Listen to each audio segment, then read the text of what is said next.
capítulo 14, versículo 33, a Bíblia fala que Deus é um Deus de confusão. Então, muitas vezes a gente fica naquele acho, que eu disse, que me disse, e ainda fica naquela coisinha aberta. Mas quando a Bíblia fala sobre Deus, a conversa dele com o seu povo, ele fala que ele não é um Deus de confusão. Isso é muito claro, Bíblia. Ou você é um discípulo, ou você não é um discípulo. Ou você é salvo, ou você não é salvo.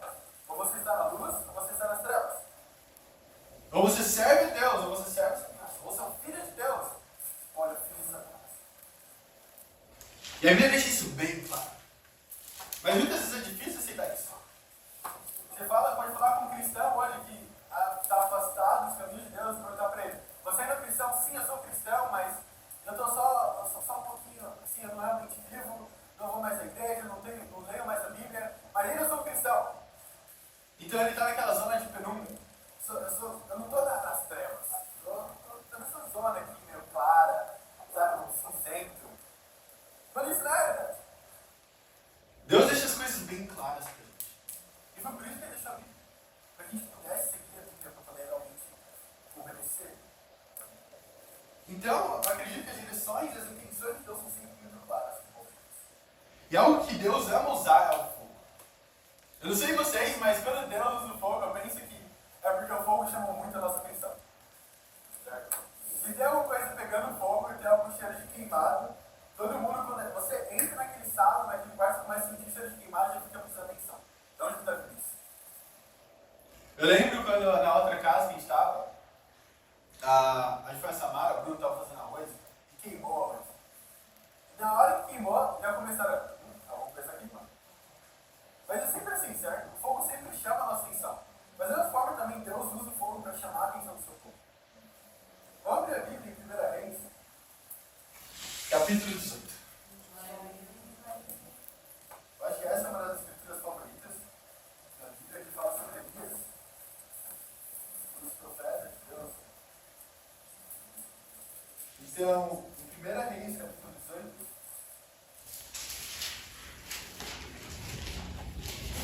versículo 16. Então, aqui que está falando aqui, Elias e Obadias, Obadias encontra Elias e começa a falar com ele, ele vai, está encantado e tudo mais. Daí ele fala, tudo isso, ele fala, ajuda o nome do Senhor dos Exércitos, que o circo que hoje eu me apresentarei a Acabe. E aí ele vai se apresentar a Acabe. Mas vamos ver como essa interação toda vai. Vamos ler o versículo 16 e vamos ler um pouquinho hoje. Mas olha o que a Bíblia fala. Então Obadias dirigiu-se a Acabe, passou-lhe a informação, e Acabe foi ao encontro de Elias. Quando viu Elias, disse: é você mesmo o perturbador de Israel? Não tenho perturbado Israel, Elias respondeu. Mas você e a família do seu pai têm. Vocês abandonaram os mandamentos do Senhor e seguiram Balaão. Olha isso, que loucura. Quando Elias vai chegar a falar com Acabe, e Acabe vê Elias, ele fala: você é o perturbador de Israel? Elias, como um homem muito inteligente, ele fala: eu não sou, você é. Eu pensei, nossa, que volta incrível, né? Pensei que ele ia pensar em algo mais profundo, mas ele só fala: não, eu não sou, é você. Você que tem perturbado Israel. Mas sabe o que é incrível de tudo isso, dessa encontro com eles? Ele fala por que ele tem perturbado Israel. Ele fala: o que você tem feito em Israel tem perturbado, porque você tem levado o povo de Deus a servir os balães, a servir deuses estrangeiros. Então você tem perturbado Israel. E ele continua no versículo 19 falando: agora convoque todo o povo de Israel para encontrar-se comigo no Monte Carmelo. E traga os 450 profetas de Baal e os 400 profetas de Acera, que comecem que comem a mesa de Jezabel. Acabe convocou então todo Israel e reuniu os profetas no Monte Carmelo.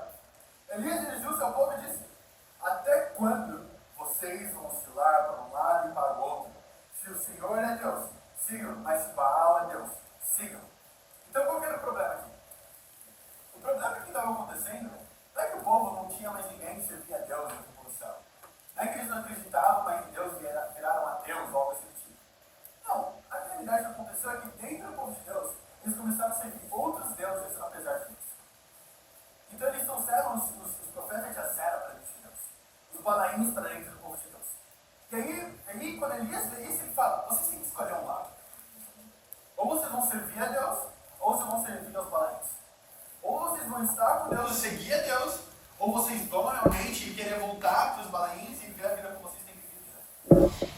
Por quê? Porque Deus é Deus claro. Sabe, não vai querer dar uma confusão. Ele não quer dividir o seu tempo, a sua vida, o seu coração com os ídolos do mundo. Mas muitas vezes o que acontece, a gente quer negociar com Deus, certo? Nós vamos para a igreja, temos nossos devocionais, lemos a Bíblia com as pessoas, compartilhamos nossas fé, postamos coisas sobre Deus nas stories, Instagram, e depois a gente ainda fala, ok, agora é o horário de focar na faculdade. Tem que separar as coisas. Então agora eu sou estudante, eu saí da faculdade. Não, agora eu estou no trabalho, então agora eu sou um trabalhador, mas minha vida de discípulo e cristão é fora dessas coisas. Eu tenho que ser profissional, eu tenho que ser o melhor estudante. E aí separa essas coisas e acaba servindo as duas coisas. Tentando servir as duas coisas. Mas o que acontece, Deus, a Bíblia fala que Deus ele tem ciúmes de nós. Então imagina isso no relacionamento. Onde alguém entra no relacionamento e fala, olha, eu quero ter esse relacionamento com você. Eu te amo muito. Mas todo sábado e domingo eu tenho que ir e fazer uma coisinha, nas festas, tenho que ter um relacionamento com outras pessoas. Mesmo assim, a gente faz a mesma coisa com Deus. Está lá com Deus fervorosamente. Nossa, é isso, eu vou servir a Deus no domingo. Enfrentar essas coisas. Aí quarta-feira, estou lá com Deus também, lendo as escrituras. Aí faço os bíblicos também, estou lendo a Bíblia, fazendo essas coisas. E aí eu saio desses lugares, e aí vou lá e volto a viver minha própria vida. E fala que tudo bem, não, porque eu já devoltei já essa parte da minha vida para Deus. Mas vamos continuar lendo aqui o que ele fala. A resposta do povo fala, o povo, porém, nada respondeu. Eles não estavam preparados para isso. Versículo 22 fala, disse então Elias, eu sou o único que restou dos profetas do Senhor, mas Baal tem 450 profetas. Traga os dois ouvidos. Escolham eles um, cortem-no em pedaços e põe-no sobre a lenha, mas não acendam fogo. Eu prepararei outro ouvido e colocarei sobre a lenha, e também não acenderei fogo nela.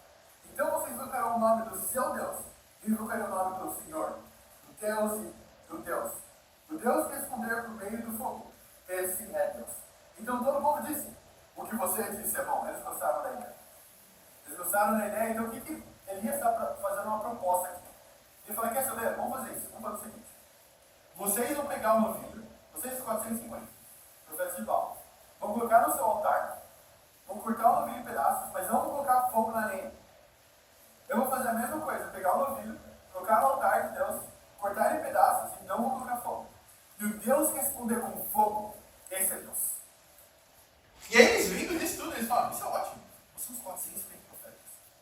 Nós temos já derrotado tanta coisa no nosso Deus. Com certeza ele vai responder com fogo.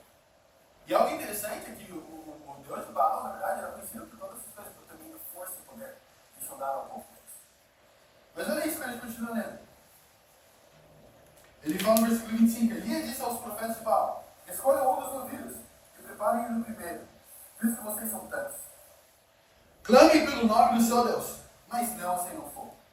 Então pegaram o ouvido, e lhes foi dado o que o prepararam. E clamaram pelo nome de Baal, desde manhã até o meio-dia. Ó Baal, responde-nos, gritavam, e dançavam em volta do altar, que haviam feito, mas não houve nenhuma resposta. Ninguém respondeu. Ao meio-dia, Elias começou a zombar deles. Gritem mais alto, diziam. Já que ele é um Deus, quem sabe está meditando, ou ocupado, ou viajando. Talvez seja dormindo e precise ser despertado. Então passaram a gritar ainda mais alto. E a ferir-se com espadas e lanças, de acordo com o costume deles, até sangrar. Passou ao meio-dia, e eles continuaram profetizando, em transe até a hora do sacrifício da tarde. Mas não houve resposta alguma. Ninguém respondeu, ninguém deu atenção. O título da pregação de hoje, o Deus que responde com fogo. O Deus que responde com fogo. Esse é um dos momentos mais grandiosos aqui do Antigo Testamento. Estava apenas um verdadeiro profeta. E tem centenas desses falsos profetas de Baal que são reunidos. E ele fala, agora nós vamos tomar a decisão de ver quem realmente é Deus. Então nós vamos mostrar e deixar claro agora para Israel. Vamos deixar claro para o povo de Deus quem eles vão realmente seguir. Quem é realmente Deus? Será que Deus é Deus? Nosso Senhor? Jeová é Deus? Ou então Baal é Deus? E aí eles fazem tudo isso. Então ele fala, vocês vão clamar os seus deuses. E eu vou clamar o meu Deus. Vocês vão ter um altar, eu vou ter um altar. Vocês podem até mesmo ir primeiro. E eles começam a chamar Baal, pedir, implorando para que Baal viesse. Eles começam a dançar e pedir que Baal faça algo. E chega um ponto onde eles começam até mesmo a zombar deles. dizendo, talvez seu Deus seja dormindo. Talvez ele está muito ocupado agora. Talvez esteja assistindo um episódio da Netflix. Por isso ele não consegue te atender. Talvez se você gritar um pouco mais alto, ele vai te ouvir. E sabe o que eu estava pensando? Mesmo que hoje a gente não tenha Baal ou Azera, da mesma forma a gente tem outros deuses. Relacionamento. Pensando que relacionamento vai preencher aquele buraco no coração de solidão. E eu imagino realmente Deus olhando e realmente olhando tudo isso para a situação. E até mesmo Elias, se ele fosse no dia de hoje, ele ficaria falando para a gente a mesma coisa. Vai, clame mais alto para o seu relacionamento. Grite mais alto, talvez ele não esteja te ouvindo. Talvez ele vai poder preencher esse vazio. Sabendo que não vai preencher. Elias sabia e tinha confiança que o Deus de Baal não era um Deus verdadeiro. Não iria responder com fogo. Ele estava confiante em Deus. E apesar de todos os esforços feitos pelo povo, ainda assim nada acontece. E a Bíblia fala que não teve nenhum fogo e que ninguém prestou atenção. O mundo hoje tem muitas religiões. Tem tantos profetas de Baal. Isso nos mostra que hoje temos mais religiões do que já tivemos em toda a história. Mas sabe qual é o problema? Não tem nenhum fogo. Não tem nenhum impacto. Ninguém presta atenção. Eu lembro quando eu era religioso. Tinha as coisas que eu fazia. Eu ia ao banheiro, ficar 30 minutos dentro do banheiro para esperar o tempo passar. Aí eu saía do banheiro para poder ir lá e tocar a música e voltava. Aí eu voltava de novo para ir pro bebedouro, beber água. Aí depois voltava, depois me escondia lá no banheiro, ficava olhando no Instagram, no celular. Eu não queria estar lá. Por quê? Porque não mudava a vida de ninguém, não mudou a minha vida. Eu não estava interessado em fazer nada. Não tinha fogo, nada prendia realmente minha atenção. O que prendia minha atenção às vezes era a música que eles tocavam, então as coisas que eles falavam algumas vezes, e eu falava, não, isso vai prender minha atenção. E aí eu pensava que isso ia mudar algo. Então, mas da mesma forma hoje, se nós chegamos o fogo que vem dos céus, ninguém vai prestar atenção. Eu posso ficar aqui o dia inteiro, que ele fala da manhã até o meio-dia. Imagina, fica desde as 6 horas da manhã até as 12 horas, e eu aqui pregando. Não, isso, aquilo, outro, falando, gritando, alto e dançando ao redor do altar, entrando em transe, e fazendo todas essas coisas. Tendo sem ninguém mudar. E sabe com que isso parece que o povo de Paulo está fazendo? Um culto religioso. As pessoas estão lá dançando, gritando, chorando, se cortando, entrando em transe, tendo visões e revelações, e ainda assim não tem fogo. Não tem nada que vai mudar e purificar realmente a vida de alguém. Eu perdi as contas de quantas vezes eu entrei e saí de uma igreja sem mudar meu coração. Sim, claro, a parte minha também, que eu também tenho a Bíblia, eu devia ter tomado uma decisão. Mas ainda assim, ninguém chegou para mim e mostrou a Bíblia e falou, olha, você tem feito errado. Esse é o seu pecado. Você precisa se arrepender. E vamos fazer isso juntos. Vamos fazer isso juntos. Também ser aberto sobre os pecados de outras pessoas também. Vamos lá, vamos lutar junto nessa batalha. Estamos juntos. Ninguém nunca fez isso comigo. Ninguém nunca tentou me ajudar a purificar, chegar no altar. O que acontecia era esse show de emoções que acontecia lá, dentro desse altar, dentro dessas igrejas, e ainda assim não tinha fogo nenhum. Não tinha uma mudança. Não tinha um poder que ia mudar realmente a nossa vida. Mas a pergunta que não quer calar é, quem quer seguir esse fogo? O primeiro ponto de hoje é siga o fogo e não suas emoções. O primeiro ponto, siga o fogo e não suas emoções. É muito fácil seguir nossas emoções. É muito mais fácil do que parece. Muitas vezes a gente toma decisões baseadas nas nossas emoções. Eu estou me sentindo nervoso, então vou responder dessa maneira. Eu estou me sentindo triste, então eu vou ficar recluso e não vou sair do meu quarto. Eu estou animado, então eu vou sair e vou falar com as pessoas. Eu me sinto mais animado para estudar, então eu vou estudar. Eu não me sinto animado, estou motivado, não vou estudar. Eu me sinto animado hoje, vou ir para a igreja adorar a Deus. Eu me sinto mais aberto, mais espiritual hoje, então eu vou ler. Hoje eu me sinto um pouco mais humilde, então eu vou confessar meus pecados. Muitas pessoas, e até mesmo nós mesmos, podemos cair na mesma armadilha. De seguir, vai seguir o fogo que representa a presença de Deus, seguir as nossas emoções. Muitas poucas pessoas, infelizmente, querem seguir a coluna de fogo. Muitas querem seguir as emoções. E olha para os profetas de Baal aqui e veja como eles reagiram no versículo 26 ou 29, porque mostra apenas as emoções deles. Como emocionais eles estavam. Gritando, chorando, cortando a si mesmo, entrando em transe, e fazendo todas essas coisas com as emoções. E realmente tentando fazer tudo isso. E sabe qual é o bizarro? Apesar de Elias estar zombando deles, Adivinha o que eles fizeram? Eles obedeceram o que Deus falou. Ele falou, grita mais alto, e aí depois fala que eles gritaram ainda mais alto. Eles estavam zombando deles, eles falaram, não, vou seguir porque talvez funcione. Até mesmo eles, quando eles olhavam para os ídolos deles, pensavam, esse ídolo não tem me salvar. O relacionamento, o trabalho não tem dado aquilo que eu pensava. Eu lembro da minha própria vida, antes de me tornar um discípulo, eu ficava vivendo, pensava, não, quando eu terminar esse curso, aí sim eu vou ter o que eu queria. Vou estar mais feliz, eu vou estar mais feliz, eu vou me sentir mais confortável. Determinado. Não, mas talvez quando eu conseguir o trabalho dos meus sonhos, eu consegui o trabalho. Mas agora sim. Passava uma semana, nossa, eu não quero mais. Pensei, não, quando eu tivesse relacionamento com mulheres dos meus sonhos, talvez aí sim. Aí tem um relacionamento só com elas. E é assim que acontece. Muita gente fica nessa, correndo atrás. E parece realmente algo estúpido. Como você não aprende com a situação? E assim que eu me sentia realmente alguém que faltava da minha inteligência. Falei, caramba, estou correndo atrás de todas essas coisas pensando que vai ter uma resposta e que nada muda. E hoje que temos, nós temos show de emoções ao invés de um culto de adoração a Deus. Pessoas que não querem seguir o fogo dos céus, mas as emoções da terra. Olha isso, 1 Reis ainda. Nós vamos ler o versículo 30. Vamos ver qual foi a resposta aqui agora de Elias.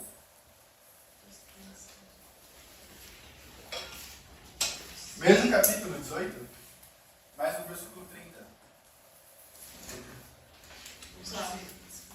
No versículo 30, olha o que a Bíblia fala. Então Elias disse a todo o povo, aproximem-se de mim. O povo aproximou-se. Elias separou o altar do Senhor, que estava em ruínas. Depois apanhou 12 pedras, uma pedra para cada tribo dos descendentes de Jacó, a quem a palavra do Senhor tinha sido dirigida, dizendo, seu nome será Israel. Com as pedras, construiu um altar em honra ao nome do Senhor. E cavou ao redor do altar uma valeta, na qual poderiam ser semeadas 2 medidas de sementes. Depois, arrumou a lenha, cortou a vida em pedaços e o pôs sobre a lenha. Então ele disse, encham de água 4 jarras grandes e derramem-na sobre o holocausto, sobre a lenha. Façam-no novamente, disse, e eles fizeram de novo. Façam-no pela 3ª vez, ordenou, e eles o fizeram pela 3ª vez. A água escorreu ao altar, chegaram a encher a valeta. A hora do sacrifício, o profeta Elias colocou-se à frente do altar e orou, ó Senhor, Deus de Abraão, de Isaac e de Israel, que hoje fica conhecido como Tu és Deus em Israel, e que sou o teu servo, e fiz todas essas coisas por ordem tua. Responde-me, ó Senhor. Responde-me para que este povo saiba que Tu, ó Senhor, é Deus, e que faz o coração deles voltar para Ti. Então o fogo do Senhor caiu e queimou completamente o holocausto, além as pedras e o chão, e também secou totalmente a água na valeta. Bom, olha o que Elias estava fazendo aqui. Elias, ele vê tudo o que estava acontecendo e falou aqui, agora é minha vez. E sabe o que eu vou fazer? Eu não vou querer fazer isso fácil. Vamos fazer algo diferente. Mas a primeira coisa que a gente precisa começar fazendo o quê? Reconstruindo o altar. O altar está em ruínas. O que isso representa a minha vida e a sua vida? A primeira coisa que precisa ser reconstruída é o nosso relacionamento com Deus. E qual é a primeira estudo que a gente faz? Buscando a Deus. Como eu posso buscar Deus? Ter um relacionamento com Ele novamente. Depois de construir novamente, ele une todas as tribos, as 12 pedras, representando o povo de Deus. Precisamos entender realmente sobre o reino de Deus. Aí depois ele pega o novilho, que é o sacrifício, explicando o sacrifício de Jesus na cruz. E depois ele vai lá e começa a colocar 3 vezes água, representando Deus, Jesus Cristo e o Espírito Santo. Que é o que nós precisamos ter quem que é batizado em nome. Em um nome, em nome de Jesus. No nome de Jesus Cristo, Deus e Espírito Santo. E é incrível isso. Que aí depois ele fala, olha, eu não quero ser tão fácil. Vocês fizeram tudo isso aí com os 450 profetas, não funcionou. Aqui, eu vou colocar água. Colocar 3 vezes, ao ponto de transbordar. E ele vai e ora uma vez a Deus. E ele fala algo interessante, ele fala, eu fiz tudo isso conforme o Senhor me ordenou. Eu fiquei pensando, em que momento o Senhor ordenou ele? Ele via que como uma necessidade, porque Deus tinha ordenado a ele como profeta, a pregar a palavra. Ele fala, eu vou pregar e eu vou ser corajoso. Isso é uma ordem do Senhor e eu não vou abrir mão disso. Ele faz tudo isso. Quando ele começa a seguir. Mas sabe por quê? Porque muitas pessoas não querem seguir o fogo, porque não sabem que se elas quiserem seguir o fogo, você será consumido no altar. Da mesma forma que aconteceu. Apesar de tudo isso, apesar de tanta dificuldade, tanta água que tinha, eles foram consumidos. Não apenas no altar. Fala que o novilho foi consumido, até mesmo no chão. E Hebreus capítulo 12, versículo 29, fala que Deus é um fogo consumidor. Quando eu olho para os profetas de Baal, eu penso numa vida religiosa. Quando você olha por fora, realmente parece que vamos conseguir fazer alguma diferença. Nossa, as pessoas são tão zelosas. As pessoas, nossa, choram tanto, estão dançando ao redor do altar, estão entrando e falando em línguas. Então, certamente elas são verdadeiros profetas. Mas o que falta no fogo? Que é a presença de Deus. Você pode fazer isso, mas a sua vida no altar nunca vai ser consumida. Você sempre ficar nessa sensação de que talvez um dia o fogo vai vir. Talvez em algum momento eu continuar gritando, colocando todas essas emoções para fora de uma forma maluca. Em algum momento esse fogo vai vir. Em algum momento esse Deus que está dormindo vai acordar e me responder. Segue, Yuri, vamos lá. E ainda assim, porque estamos fazendo muitas coisas, mas ainda assim nunca nada acontece. Apesar de um grande desafio como esse, a Bíblia fala que Elias construiu um altar de Deus. Elias cavou a trincheira. Elias mandou jogar água nas trincheiras. E Elias orou para que o fogo do céu viesse. O que isso mostra? Que a decisão de seguir o fogo, e não a sua confiança, as suas próprias emoções, é sua. A decisão de chamar as pessoas ao arrependimento é sua. A decisão de se levantar e liderar outras pessoas ao arrependimento é sua. A decisão de realmente construir um relacionamento com Deus e mostrar e deixar realmente o parâmetro de relacionamento com Ele é minha e sua. Essa é a nossa responsabilidade como discípulos. Não é a responsabilidade do líder. Não é a responsabilidade do pastor, do padre, ou seja lá do que for. É a responsabilidade minha e sua como discípulos. De como realmente demonstrar o parâmetro de relacionamento com Deus. O parâmetro de sacrifício. O parâmetro de profundidade. O parâmetro de oração. O parâmetro de zelo. O parâmetro de fé, de pureza. Eu amo como Paulo fala com Timóteo. Ele fala, Timóteo, você vai liderar o povo de Deus. Mas você precisa ser um exemplo nessas coisas. Você precisa continuar sendo exemplo da sua pureza. Continuar sendo exemplo da sua quando você ensina as pessoas. E isso é incrível poder pensar que quando a gente é chamado agora para o reino de Deus, somos chamados para sermos líderes. Então, adivinha, eu e você também precisamos deixar esse parâmetro, esse exemplo. Amém. Vamos lá, Yuri. Vamos para Êxodo, capítulo 13. Onde, na verdade, fala sobre a coluna de fogo. Então, em Êxodo, capítulo 13, versículo 21. Espero que vocês sejam animados ainda. Então, em Êxodo, capítulo 13, versículo 21. Olha o que a Bíblia fala. 21 ao 22. Durante o dia o Senhor ia diante deles, numa coluna de nuvem, para guiá-los no caminho. E de noite, numa coluna de fogo, para iluminá-los. E assim, podiam caminhar de dia e de noite. A coluna de nuvem não se afastava do povo de dia, nem a coluna de fogo de noite. Então o que é isso? A coluna de nuvem é para nos guiar durante o dia. Eles seguiam uma coluna de nuvem e falavam que Deus estava nessa coluna de nuvem. Certo? Para guiar o povo de Deus. Isso é incrível, certo? Aí depois ele fala da coluna de fogo, que era para guiar o povo de Deus. Mas ele fala que tem algo a mais que a coluna de fogo faz, que é para iluminá-los.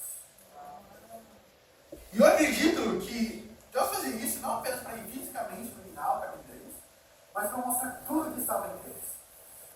Então, da mesma forma, se eu e você quisermos seguir o fogo e não nossas emoções, o nosso coração vai ser exposto. Porque essa coluna de fogo vai mostrar o seu coração. No momento que a gente abrir a Bíblia, nosso coração vai ser exposto. Porque aí é uma comparação entre você e a Bíblia.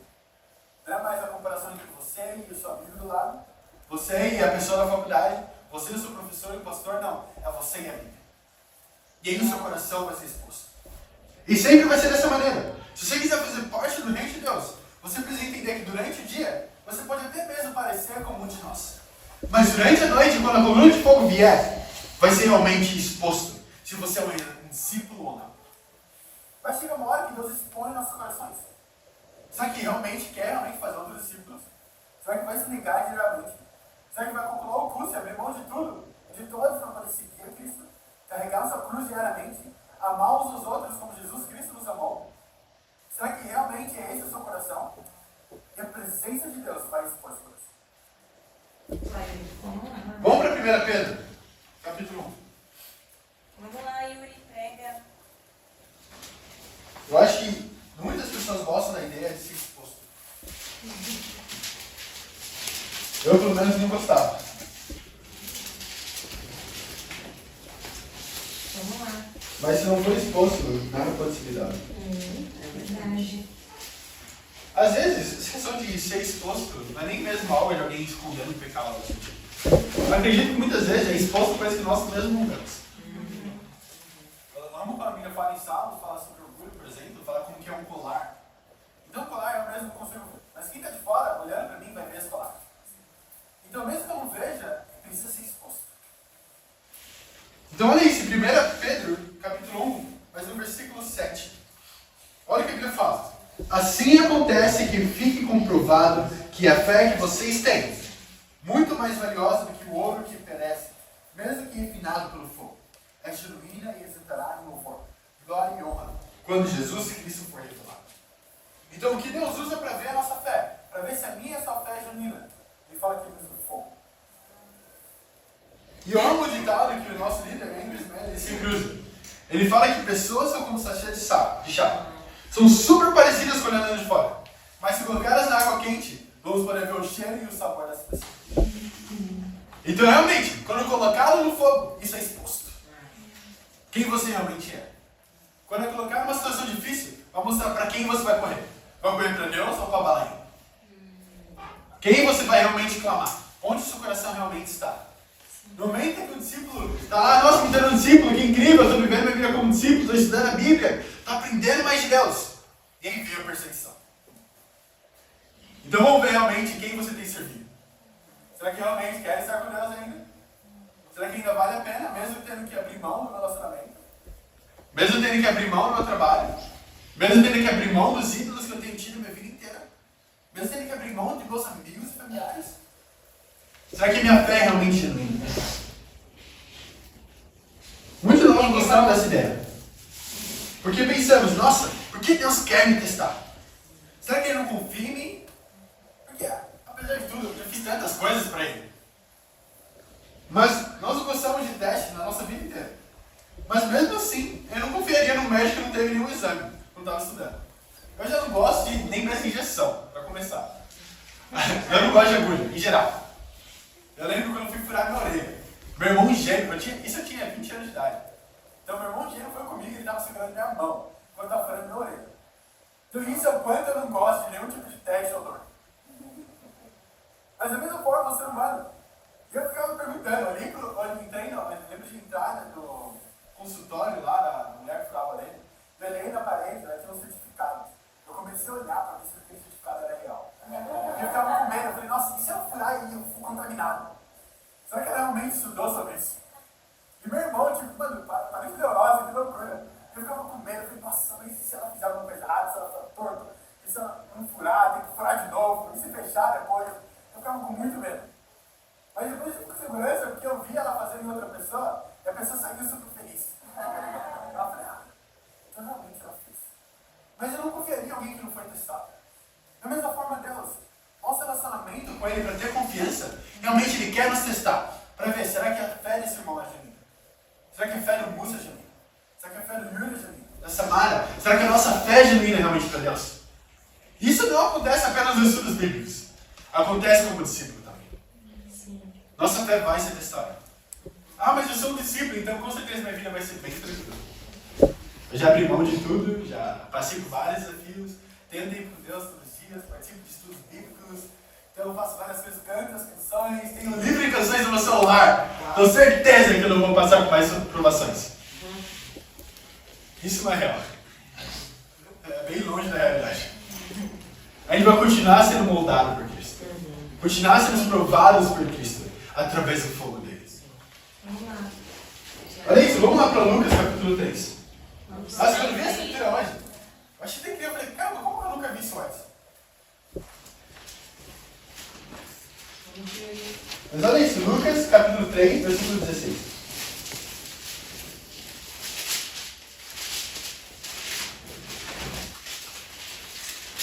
E sim, eu também tomei a vacina do Covid. Minha mãe me forçou a chegar lá e tomar a vacina. foi pro livro voltando.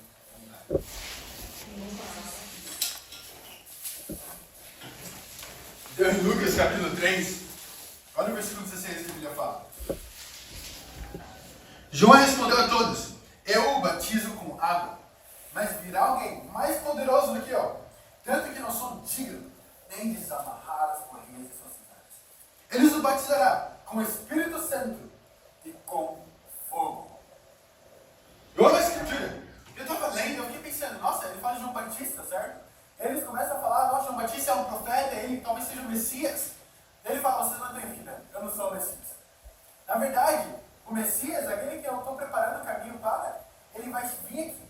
Ele é tão poderoso, eu não sou nem mesmo digno de amarrar as sandálias dele. Isso é um trabalho de escravo. Ele fala, nem isso mesmo eu sou digno de fazer.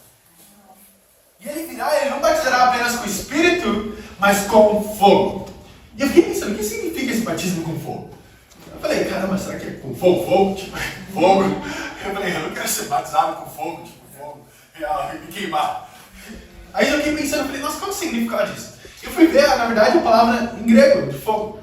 E sabe qual é o significado? A palavra em grego no fogo significa desafios.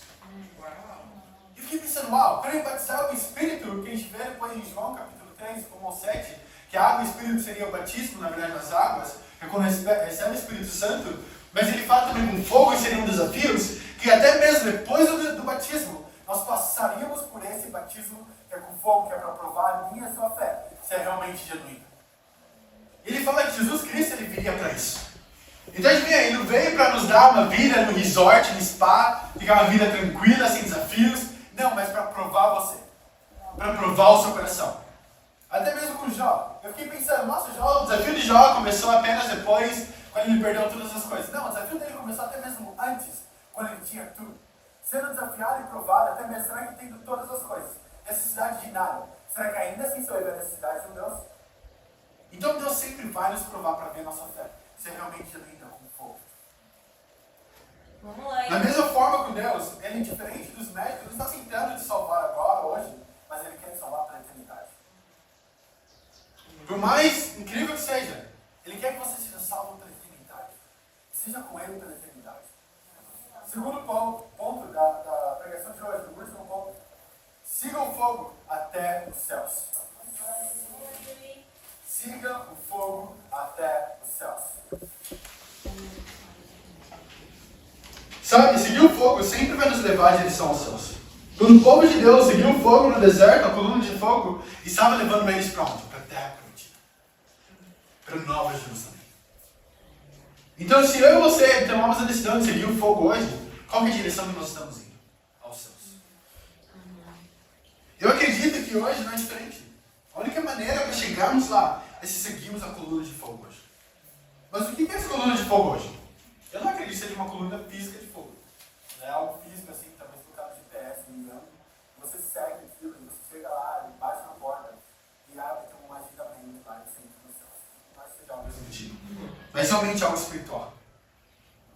A coluna de fogo que representava lá no Antigo Testamento era a presença de Deus. A Bíblia ainda fala lá em Êxodo, quando a gente leu, fala que Deus estava nela. Então hoje também a gente pode ter a presença de Deus. Sem a necessidade de uma coluna de fogo física, ou da arca de Deus, da aliança, mas realmente que Deus fala que ele abriu, o véu foi rompido, e agora não podemos ter livre acesso a ele. Então, não vamos ver uma coluna de fogo física para nos guiar, mas então como saberemos que estamos sendo guiados por isso? Vamos abrir Romanos.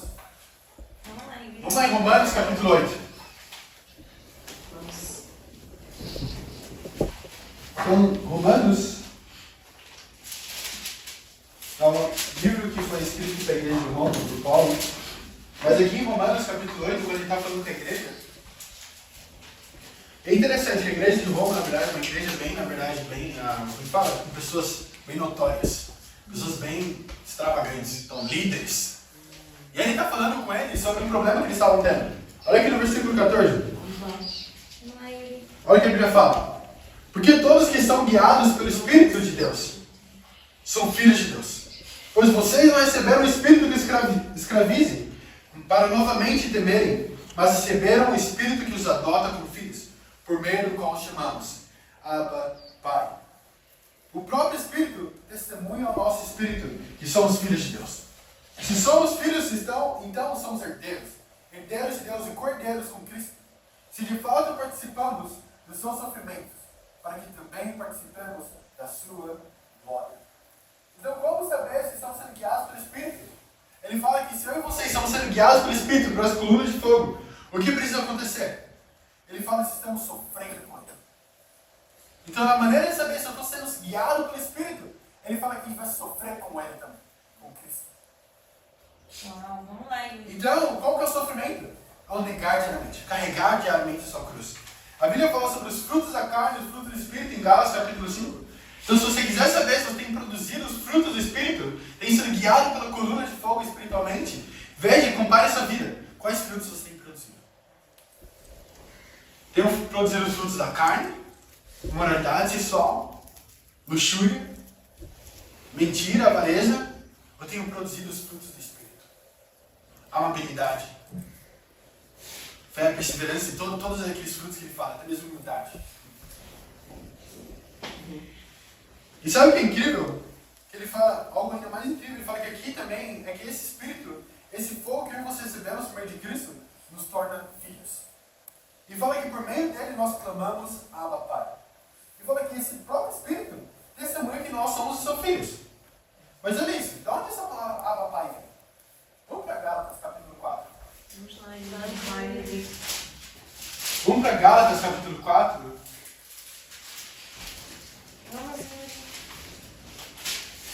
Vamos ler no versículo 6.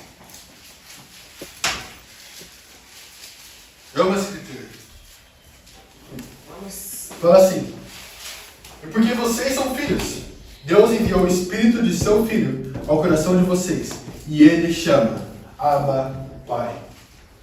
Aqui ele fala que agora, como filhos, Deus põe em nosso coração esse Espírito que clama Abba Pai. O que significa Abba Pai? Significa meu Pai. E eu pensei, que incrível, se eu estiver realmente seguindo a presença de Deus, essa coluna de fogo, o que o Espírito, qual vai ser a minha vontade? É realmente a presença de Deus, meu Pai, clamar por Ele. Vamos para Marcos capítulo 14. Vamos ver em que momento, na verdade, isso também é presente, até mesmo na vida de Jesus Cristo. Então, em Marcos capítulo 14, versículo 36.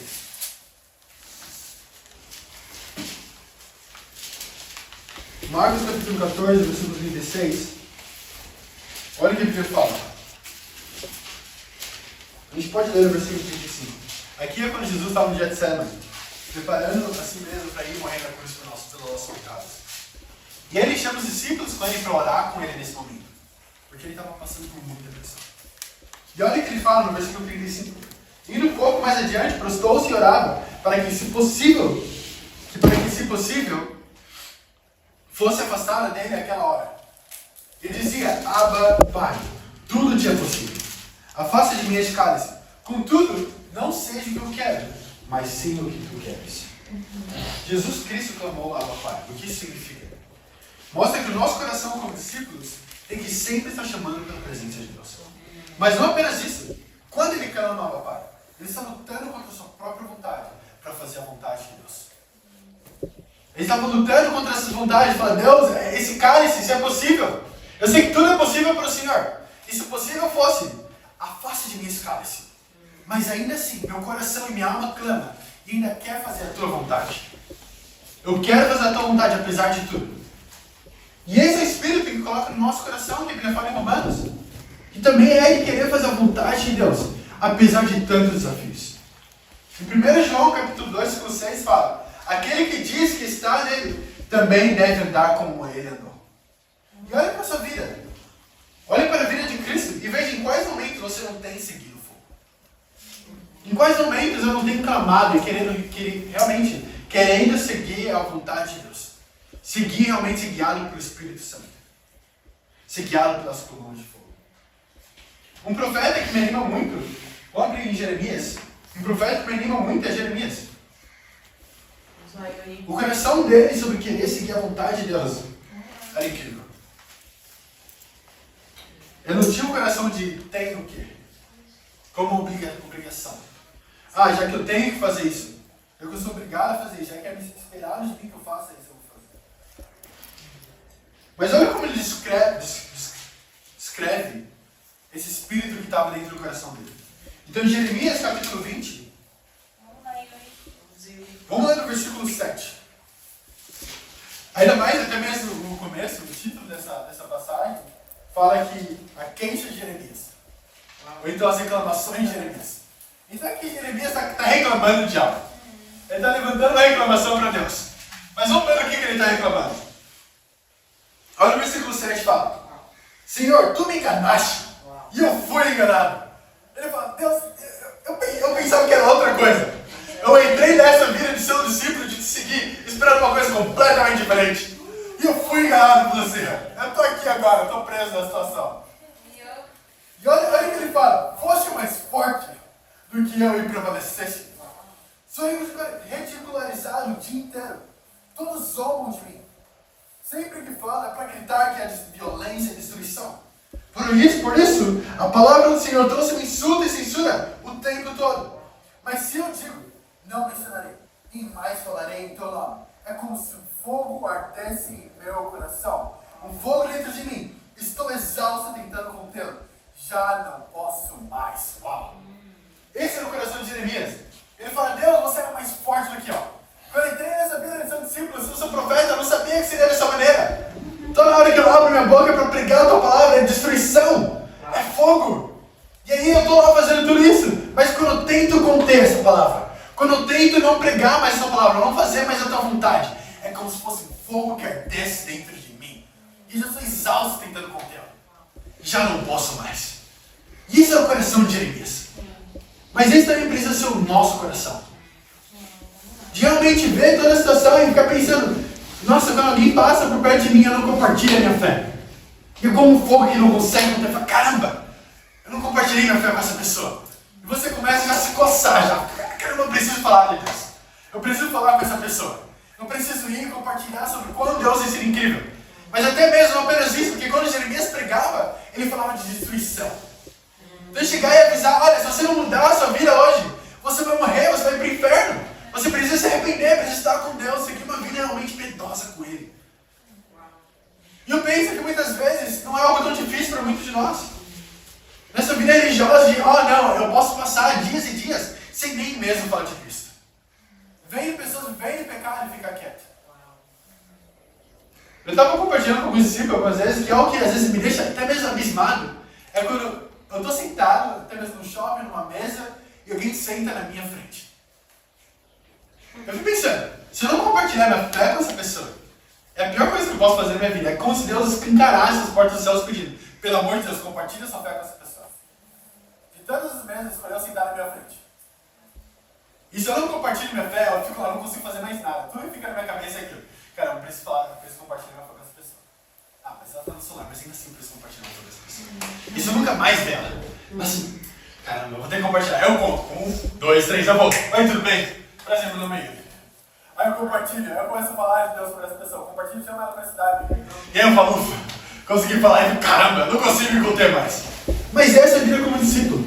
Tem que chegar num ponto onde: nossa, eu não consigo mais me conter. Eu preciso pregar a palavra. E se eu tentar, eu vou ficar exausto. E esse é o coração de Jeremias. E realmente, será que a palavra de Deus para mim realmente é como esse fogo? Será que eu não posso mais contê-lo? Eu não tenho permitido que esse fogo preencha todo você, ao ponto de purificar e queimar tudo que não é de Deus dentro de mim. Eu acredito que o caminho para os céus, o caminho para seguir o fogo, seguir a Cristo, é realmente a vida de Cristo. Porque ele mesmo fala em João capítulo 14, versículo 6. Fala: eu sou o caminho, a verdade e a vida. Jesus, a vida dele é o caminho. Mas para você seguir ele, a gente precisa realmente decidir, seguir essa coluna de fogo. Precisa estar decididos e preparados para deixar que o fogo nos purifique, o fogo nos consuma e que o fogo tome o controle das nossas vidas.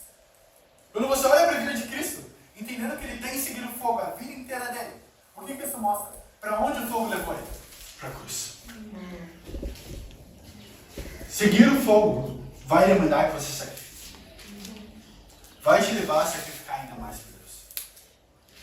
Carregar diariamente sua cruz não é apenas: não, é porque agora eu vou matar o nosso pecado. Não, realmente você precisa sacrificar diariamente.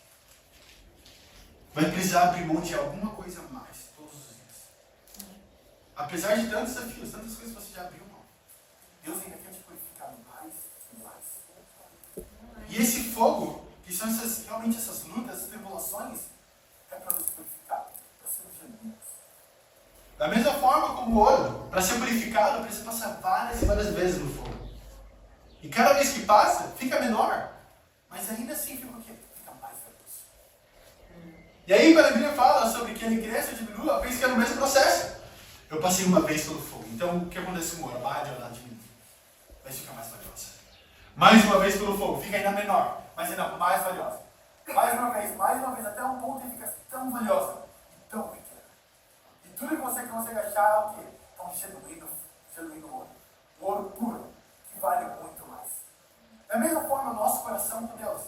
Ele quer nos passar pelo fogo várias e várias vezes.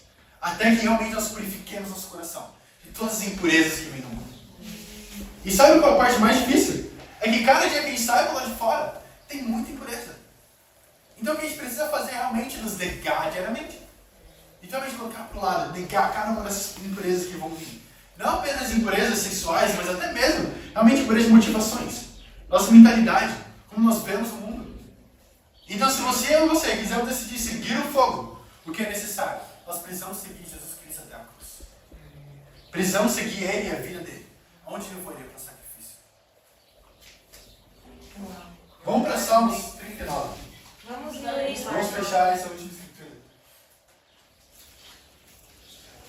Em Salmos, capítulo 39, no versículo 1.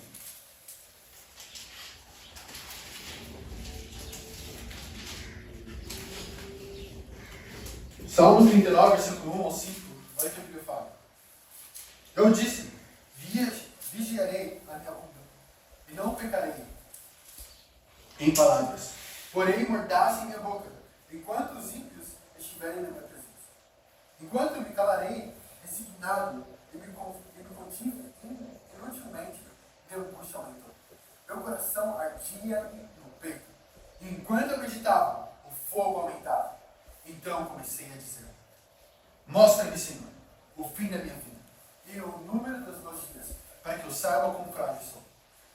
Desce aos meus dias o cumprimento de um plano, da duração da minha vida, e nada diante de mim. De fato, o homem não passa pelo fogo.